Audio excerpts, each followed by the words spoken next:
오늘 저는 사도행전 10번째 강의입니다. 역경 중에 기뻐해야 할 이유, 역경 중에 기뻐해야 할 이유라는 제목으로 은혜를 나누겠습니다. 거듭 말씀드리지만 우리가 예수 믿는다고 고난이 없는 게 아닙니다.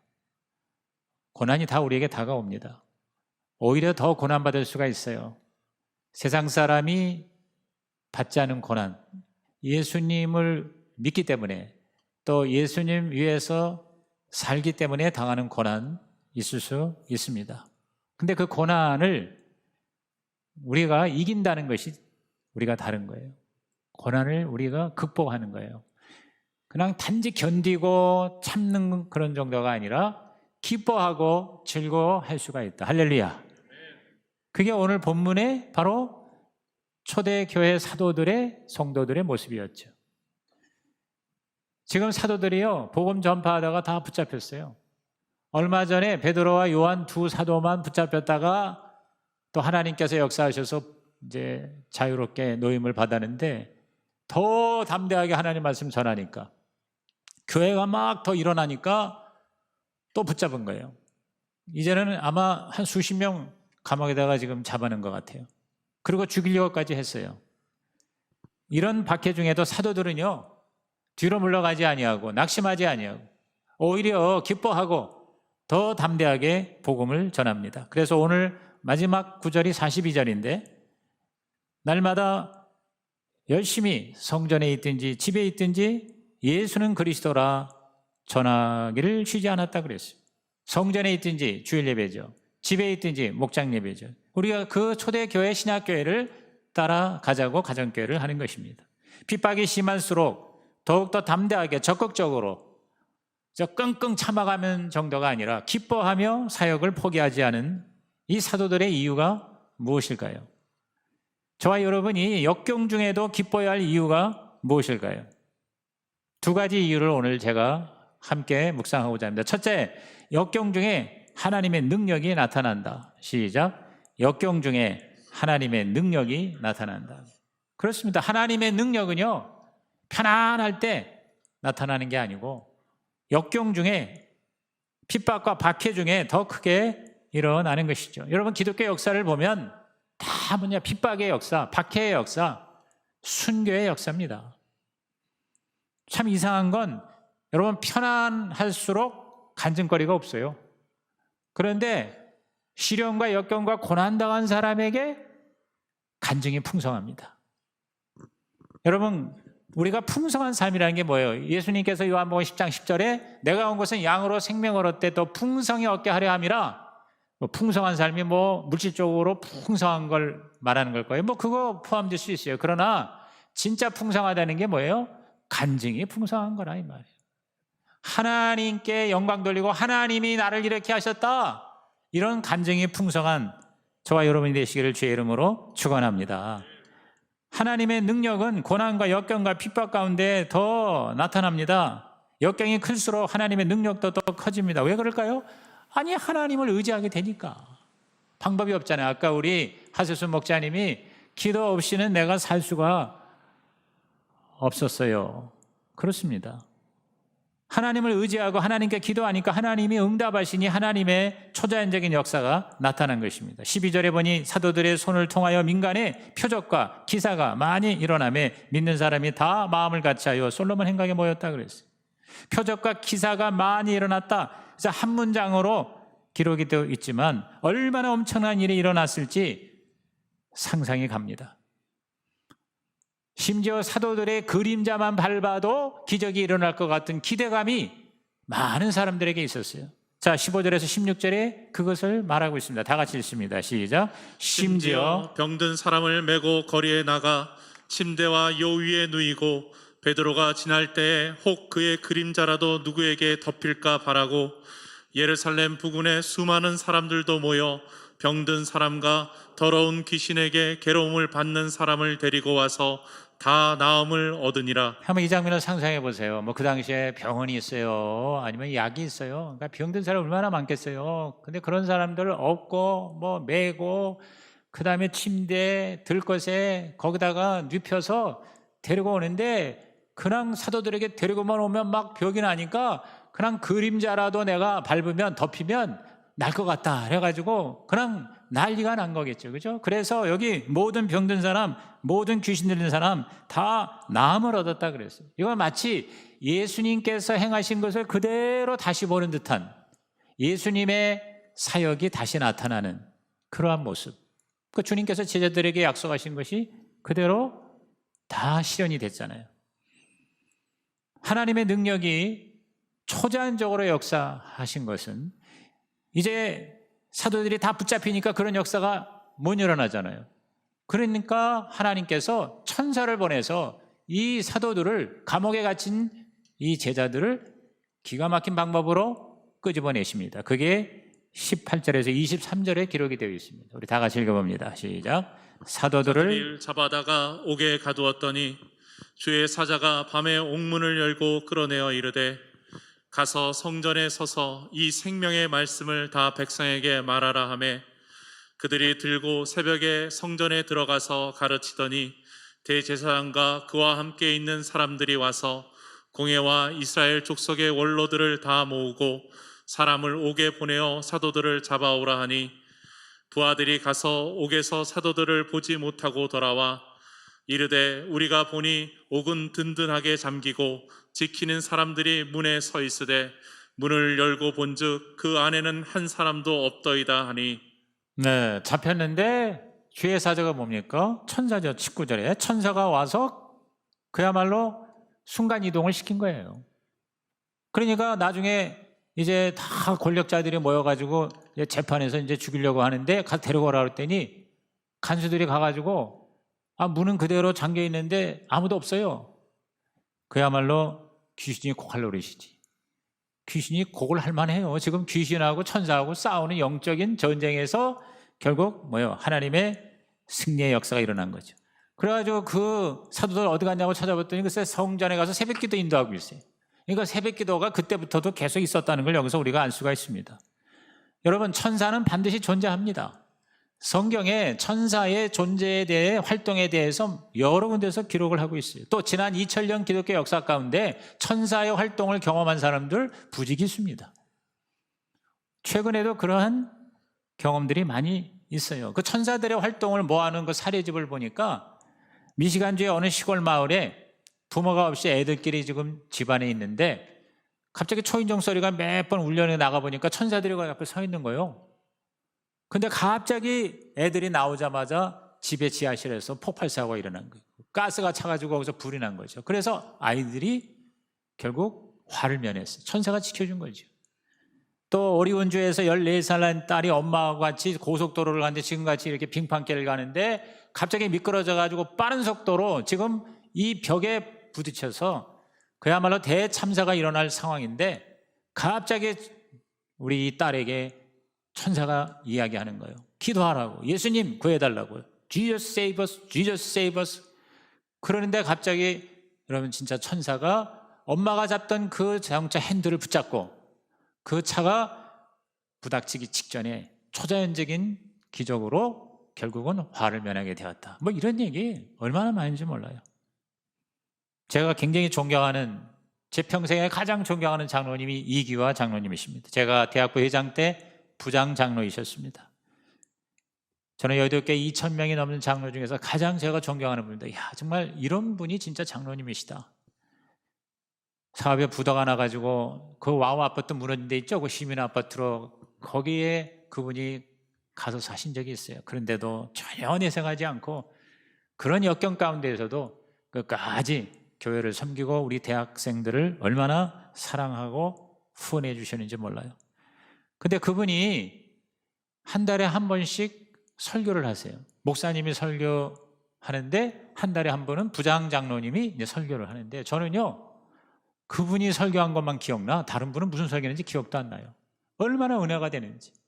그러니까 굉장히 그 생활적인 자신의 그 시련과 고난 가운데에서 예수님 때문에 승리한 간증을 설교를 하니까. 그러니까 평신도는 간증 설교하는 거예요. 우리 가정교회는요 목사만 설교하는 게 아니에요. 우리 성도들도 설교하는 거예요. 간증 설교라고 그래요. 그래서 그래가지고 그 설교 내가 지금 기억하는 거 몇 건 있는데 그 중에 내가 잊을 수 없는 게 이 장로님이 고속도로를 가는데 충돌 사고가 일어났어요. 여러 사람이 죽었어요.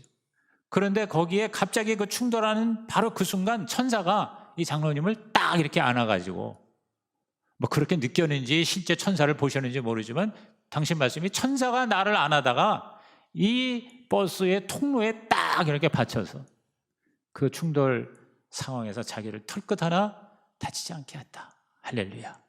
그때 내가 얼마나 은혜를 받은지 몰라요. 여러분, 천사가 있습니다. 수호 천사가 있다는 걸 여러분 믿어야 돼요.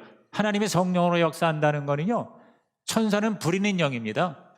성령 하나님이 각 사람에게 천사를 붙여주셔서 우리를 보호해 주시고 우리를 지켜주시고 우리를 도와주시도록 부리신다. 성경이 그렇다면 그런 거예요.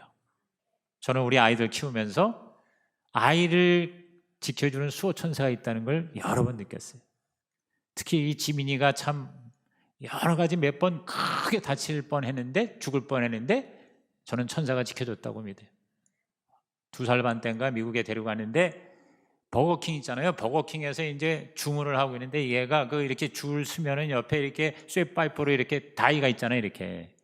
근데 거기를 걔가 올라가서 놀다가 그대로 그냥 돌바닥에 머리를 직통으로 받치면서 떨어졌는데 무슨 폭탄 터지는 소리처럼 꽝 소리가 났다고. 그냥 거기서 밥 먹던 미국 사람들 다 놀라가지고 일어나가지고 애가 머리가 깨진 줄 알고. 근데 막 울면서 그러더니 멀쩡해요. 뭐 119, 거기는 119가 아니지, 911, 911인데 그거 뭐 부른다 어쩐다 그러는데 뭐 괜찮다고 애가 울음을 그치니까.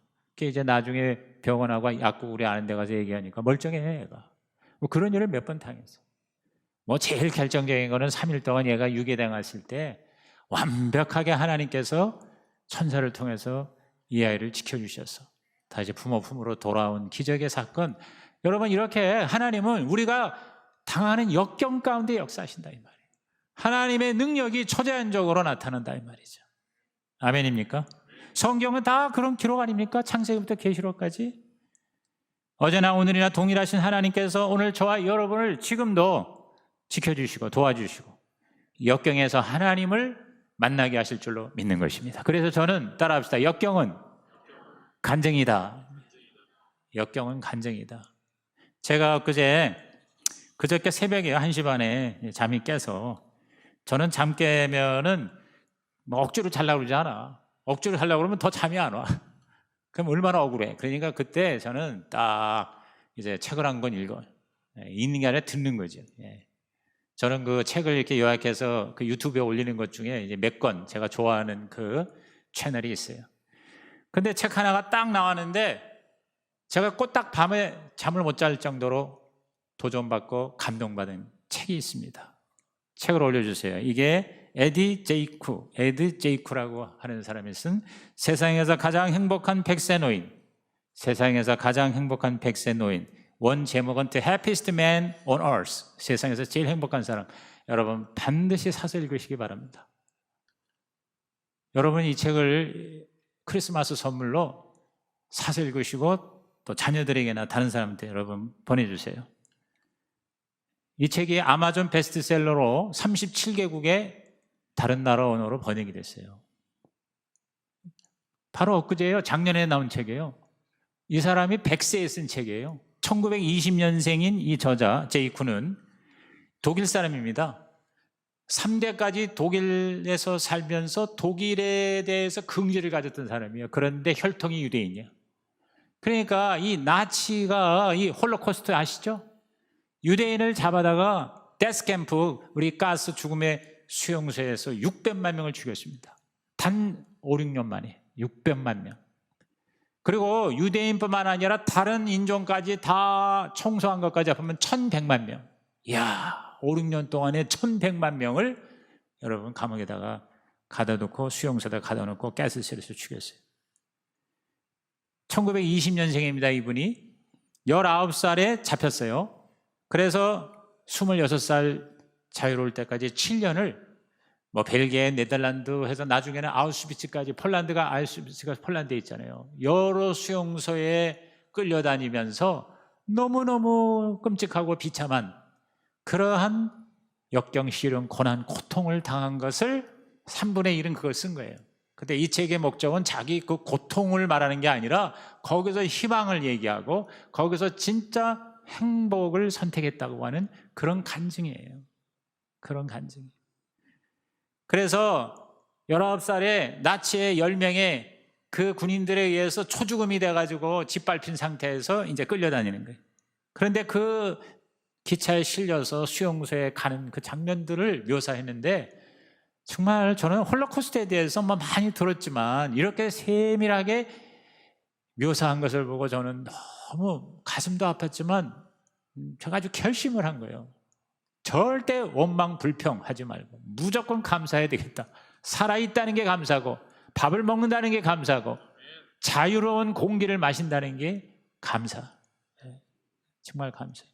여러분 1,500명을 한꺼번에 옮기는데 화물칸에다가 기차 화물칸에다가 한 칸에 150명씩을 집어넣어요. 그러니까 꼭 통조림에다가 뭐 이렇게 채워 쟁겨 넣는 것처럼 150명을 넣으니까 다 이렇게 꽉 끼워서 서 있는 거예요.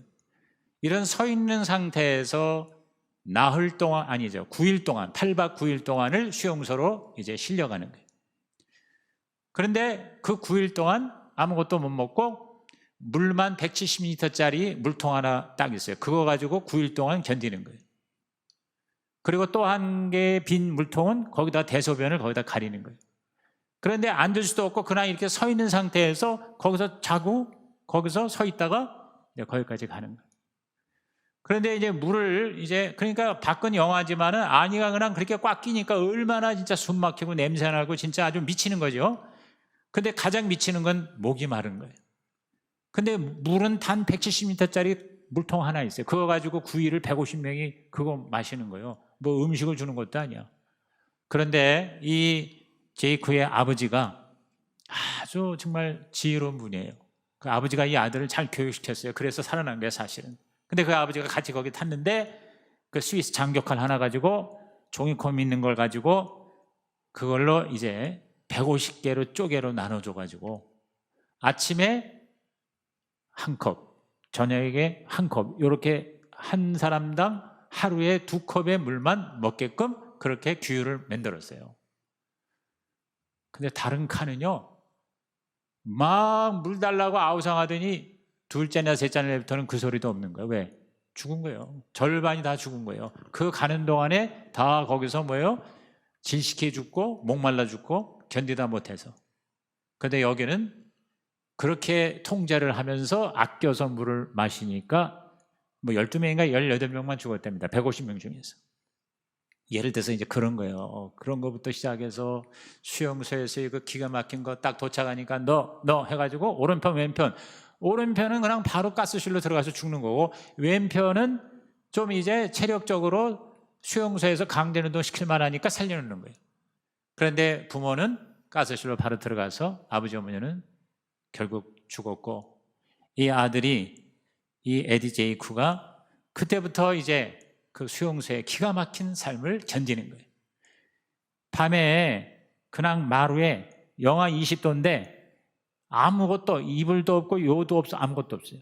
그리고 도망갈까 봐 다 빨개 벗고 잠을 재웁니다. 그래가지고 이렇게 다 일자로 해서 한 10명 20명씩을 재우는 겁니다. 일어나면 20명 30명씩 얼어 죽습니다. 얼어 죽고 굶어 죽고 메마 죽고. 그리고 이 나치 이 친구들이 독일군들이 하루에 200~300명씩을 그냥 게임으로 죽이는 거예요. 이렇게 나오면 그대로 기관총을 발사를 해요. 그러면 죽은 거를 빨리 갖다가 처리하라. 빨리 안 처리하면 그 옆에 있는 사람도 죽이는 거예요.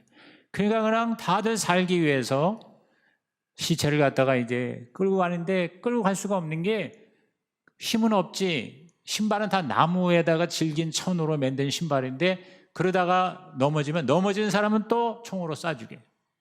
그러니까 어떻게 해가지고 누대기 하나씩을, 그러니까 누대기를 이 안에 넣으면 체온이 유지가 되고 그 누대기를 이제 그 시체를 이제 이렇게 묶어가지고는 막 빠른 속도로 그 시체를 이제 정한 자리에다가 갖다 놔야 돼요. 뭐 예를 들어서 그런 것들이에요.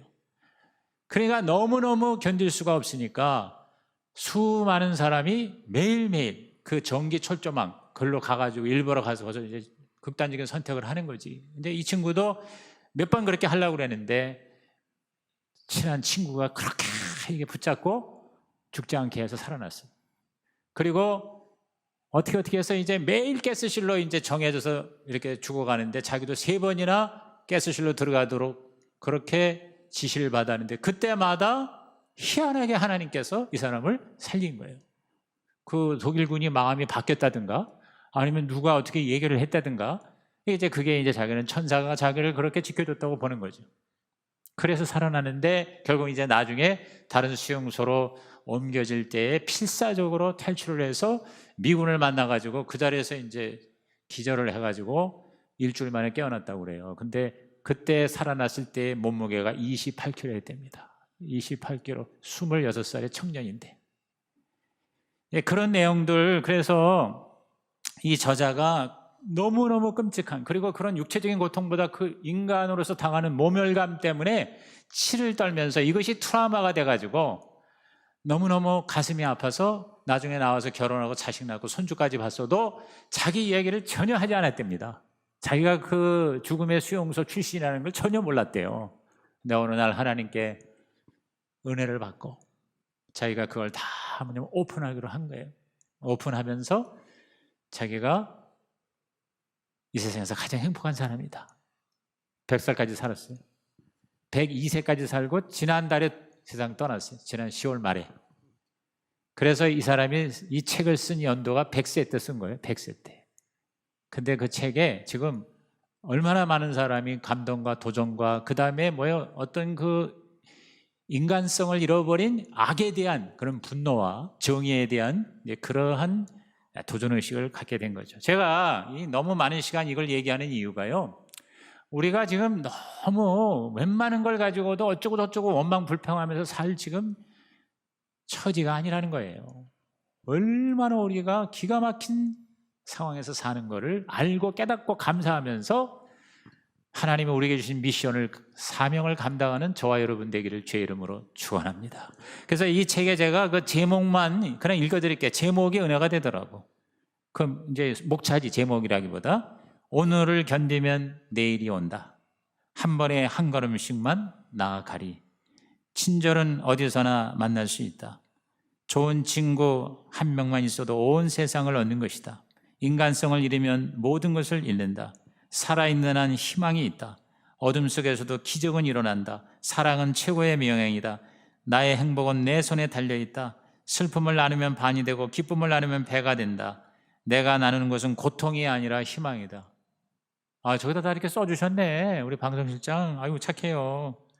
아무리 힘들어도 자기 삶을 사랑해 보세요. 그러니까 이제 내가 이렇게 정리한 거하고는 더 확실하게 어디서 이렇게 하셨네.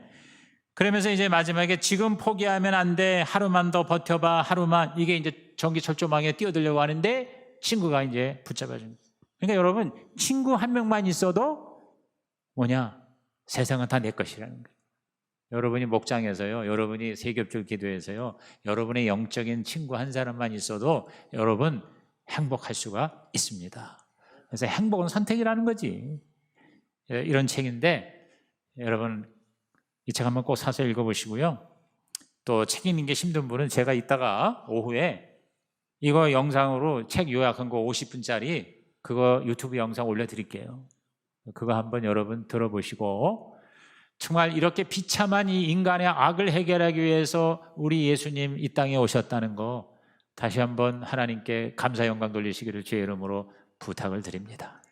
두 번째로, 왜 우리가 역경 중에 기뻐해야 되느냐? 역경 중에 하나님의 일이 이루어진다. 역경 중에 하나님의 일이 이루어진다는 것이죠. 주님의 일은요, 역경 중에 오히려 더 확실하게 이루어집니다. 왜냐하면 내가 하는 게 아니라 주님이 하시는 것이기 때문에 그럴 것 같아요. 그렇습니다. 그러니까 저와 여러분이 역경이 있을 때 주님이 일하시려는가 보다, 하나님이 일하시는 타임이 되었구나, 이렇게 생각하시죠. 특히 내가 잘못해가지고 고난받는 게 아니고 주님 위해서 고난받을 때, 목자와 목녀가 목장을 섬기고 여러분이 누구 전도하려고 그러는데 여러분에게 핍박과 박해가 시련이 온다면요, 이젠 진짜 하나님께서 일하시는구나, 이렇게 생각하시는 여러분 되시기를 주의 이름으로 축원합니다. 오늘의 본문이 그것을 증명하잖아요. 자, 13절 14절에 그 나머지는 감히 그들과 상종하는 사람이 없으나 백성이 칭송하더라. 믿고 주께로 나오는 자가 더 많으니 남녀의 큰 무리더라 그랬어요. 그러니까 이렇게 사도들이 잡히고 재판을 받고 곤욕을 치르는 거, 이걸 보고 믿음 없는 사람들은 사도들을 아예 만나려고도 하지 않았죠. 상종하지 않으려고 그랬죠. 그러나 더 많은 사람이 늘어나게 되었어요. 핍박하는 자의 수백 수천 배에 더 많은 사람이 하나님의 사람이 되었다. 할렐루야. 그러니까 나한테 시련이 다가오고 나를 핍박하는 사람의 곱하기 몇십 배, 몇백 배, 몇천 배가 하나님의 역사가 될 것이다. 하나님의 열매가 될 것이다. 그러므로 우리는 역경을 피하거나 타협하는 자 되지 말고 하나님의 역사를 경험하는 하나님의 사람이 되시기를 주의 이름으로 축원합니다. 여러분, 우리 한국 교회가 이렇게 일어나게 된 거는요, 이 나라의 우리 믿음의 선조들이 역경을, 시련을 회피하지 않고 그리고 타협하지 않고 이 사도들처럼 목숨을 바쳤기 때문에 그렇습니다. 여러분, 민경배 박사의 한국 기독교 해설을 꼭 읽어보세요. 거기 보면 우리가 개신교가 지금 한 150년 되는데 그 이전에, 훨씬 전에 우리 캐톨릭 천주교도 우리 한 개신교보다 한 100년 전에 이제 카톨릭 사제들을 통해서 이 땅에 들어왔잖아요. 그때 이 구한말 때에, 이 조선 말기 때에 천주교 신자들이요 얼마나 많이 죽었는지 몰라요. 순교한 거예요. 그 예수 믿는 것 때문에. 또 개신교 들어와서 일제시대 때 얼마나 많은 옥고와 핍박을 받았습니까? 신사참배 끝까지 거부하다가 순교한 사람들 많습니다. 그렇기 때문에 이 교회가 지켜진 거예요. 또 6.25 때 공산당으로 말미암아 얼마나 많은 교회와 주의 종과 교인들이 여러분 피를 흘렸습니까? 그런 것들이 결국 밑거름이 되어서 오늘 우리 한국 교회가 전 세계를 섬기는 교회가 되었다. 이게 바로 민경배 박사의 얘기입니다. 그러니까 그런 어려울 때의 교회가 더 뭐냐면 하나님의 일이 일어났다는 거죠. 그런데 이제 오늘 우리들이 뭐 별 어려움이 없다 보니까 편안하다 보니까 오히려 교회가 더 뭐냐면 힘이 없어지고 더 무력해지고 오히려 더 조롱거리가 됐어요. 그러니까 우리는 조롱거리가 되지 말고 핍박거리가 돼야 된다. 이런 생각이 들어가는 거죠. 예루살렘 이 교회 사도들이 다 붙잡혀서 복음사에 끝장나는 줄 알았는데 그러나 끝까지 그 환난을 피하지 않고 담대하게 나갔더니 예수 이름으로 이제는 전도하지 말라고 협박받았지만 오히려 더 하나님을 높이고 더 하나님께 순종하는 것이 마땅하다고 외치니까요.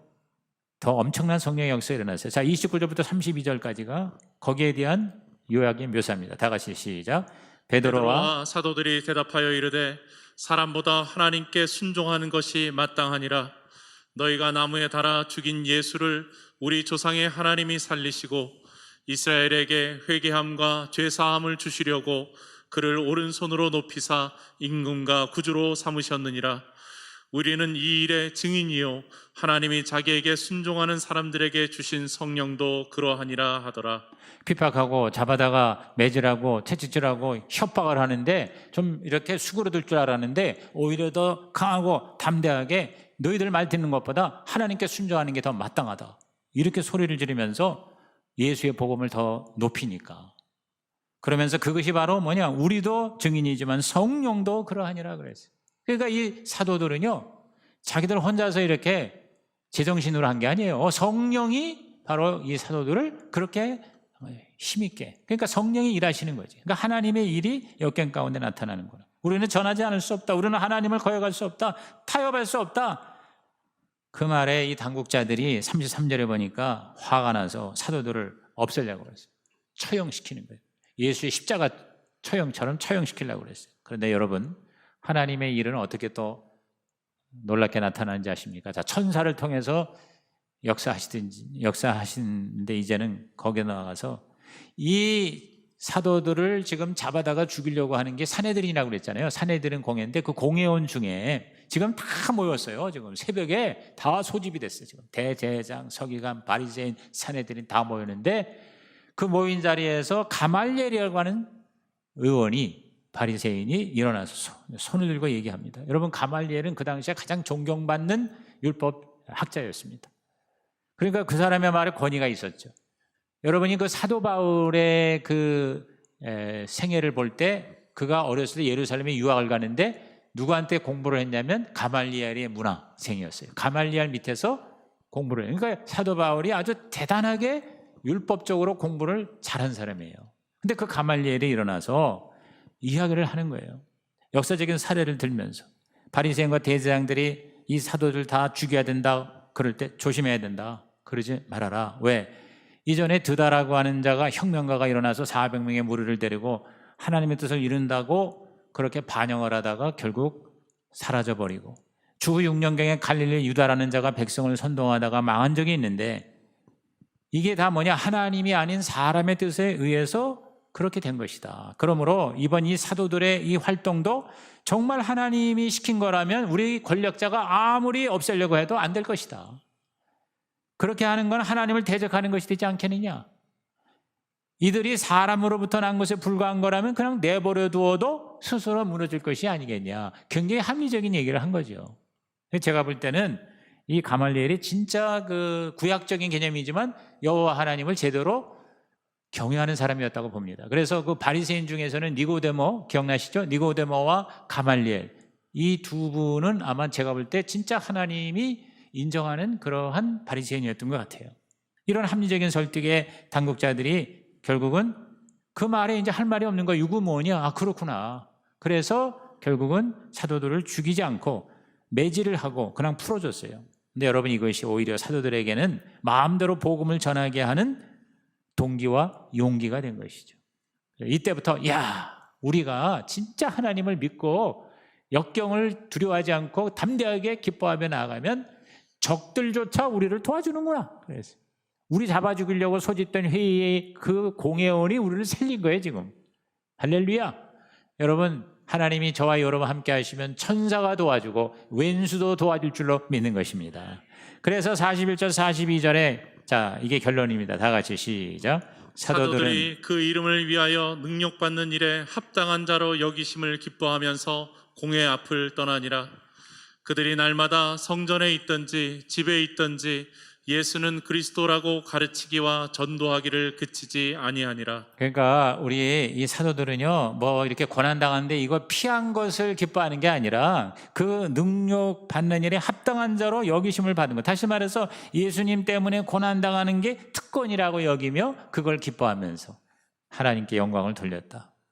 결론적으로 저와 여러분이 우리에게 고난이 다가올 때 사실 지금 저와 여러분은요 예수 믿는 것 때문에 잡혀갈 확률은 0%입니다. 0%. 몰라요. 뭐 공산화되면 모를까? 지금 우리 이 자유 대한민국에서는 예수 믿는다고 감옥 가거나 예수 전도하다가 채찍질 당할 일은 제가 볼 때 1도 없을 거예요. 근데 이제 뭐 적극적으로 주님을 섬기다 보니까 여러 가지 불편함이 있고 좀 이렇게 억울함이 좀 있고 그리고 좀 뭐 개별적으로 이제 집에서 뭐 제사 문제라든가 아니면은 뭐 아주 이상하게 그 악령이 역사가지고 뭐 남편이나 아니면 뭐 가족 중에 아주 그냥 집중적으로 이렇게 뭔가 박해를 받는 사람이 있을 수 있어요. 아니면 이제 여기서 코로나 상황에서 자꾸 이렇게 예수님 전도하다 보면 사람들한테 왕따 당하기도 하고 따돌림 당하기도 하고 직장이나 일터에서 웃기는 그런 존재가 될 수도 있겠죠. 네, 여러분. 그런 정도는 사실 이 사도들의 이 어떤 역경에 비하면 어떻게 비교가 되지도 않죠. 그렇죠? 명함도 못 내밀죠. 제가 아까 이 100세 행복한 노인 책을 읽으라는 이유가 그 사람이 당한 그리고 그 사람뿐이겠어요. 1000만 명이 넘는 사람이 억울하게 그렇게 기가 막히게 죽거나 희생당하고 고난당한 것에 비하면 저와 여러분이 오늘날 좀 뭔가 좀 힘들다 하는 거는요. 명함도 못 내밀지 않습니까? 사실 우리는요. 너무너무 지금 좋은 시대, 단군일에 가장 잘 사는 시대에 우리가 지금 살고 있지 않습니까? 이렇게 추운데 내가 이걸 읽으면서요. 오늘 새벽에 내가 정말 따뜻한 방 안에서 이불이 요새 이불 뭐 웬만한 사람이 이불 다 솜이불이 아니잖아요. 그 뭐 안에 뭐 들어가 있는 거 있잖아요. 그런 거 하니까 가벼우면서도 얼마나 따뜻하니까 그냥 침대 속에 들어가는 게 너무너무 따뜻하잖아요. 틀리면은 더운 물, 찬물 나오죠. 전기 나오죠. 뭐 하여튼 간에 뭐 밥이고 빨래고 다 기계가 가지. 그러니까 지금 우리는 거의 천국 비슷한 수준에서 살고 있다는 거예요. 그러니까 데스캠프에 있는 그 상황에 비교하면서 해보세요. 그러니까 여러분이 힘들 때마다 이 책 읽고 그거 장면을 생각하시고 내가 이제 그렇게 하려고 그래. 절대 우리 불평하거나 원망하거나 죽겠다는 소리 하지 말고 여러분이 정말 나는 따라합시다. 나는 이 세상에서 가장 행복한 사람이다. 어머니다, 아버지다, 노인이다, 뭐 청년이다 그렇게 하세요. 여기는 노인이다 그랬어요. 100살이니까. 자, 이제 여러분 344장 영상 찬송 들으시면서 오늘 말씀에서 하나님이 나에게 주시는 레마 한번 정리해 보시기를 바랍니다.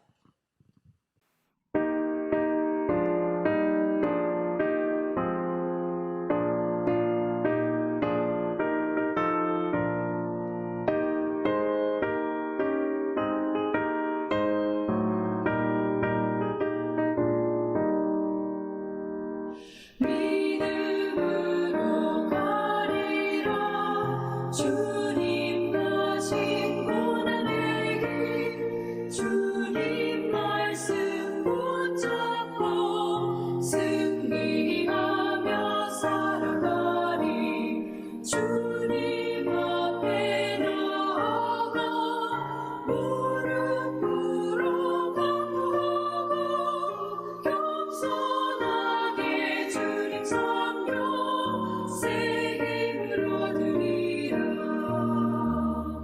고난 중에 있을 때 소망 중에 기뻐하며 주님 말씀 따라서 기쁨으로 살아가리 주님 앞에 나아가 무릎 꿇어 간구하고 겸손하게 주님 섬겨 새 힘을 얻으리라.